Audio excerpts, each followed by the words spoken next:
May panibagong low pressure area na namuo sa bahagi ng West Philippine Sea.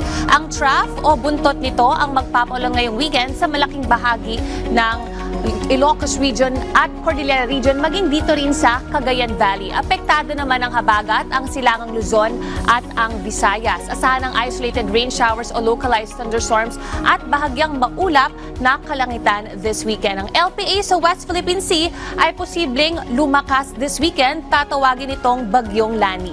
Dito naman sa Metro Manila, ayon sa ating Metro Cities forecast, makararanas pa rin tayo ng maulap hanggang sa maulan na panahon for this whole weekend. Possible highs natin naglalaro lamang sa 29 to 32 degrees Celsius.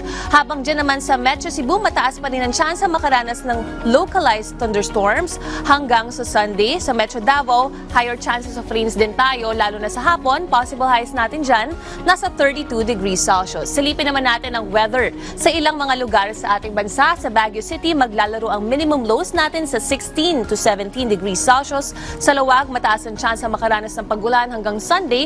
Good weather pagsapit ng Monday. Ganyan din ang magiging lagay ng panahon sa Puerto Princesa City. Habang sa Tacloban, makararanas ng localized thunderstorm sa hapon. Sa Tagaytay naman, makararanas pa rin tayo ng maulap na panahon hanggang sa maulan bukas. Possible lows nasa 27 degrees Celsius.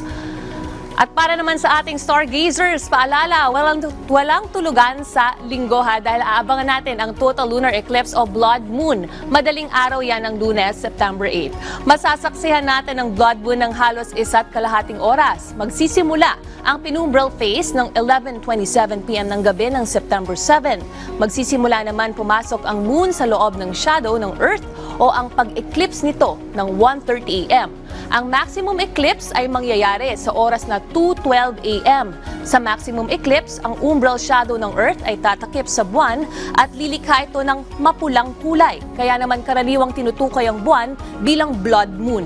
Madaling maoobserbahan ang blood moon kapag hindi maulap at gagamit ng binoculars.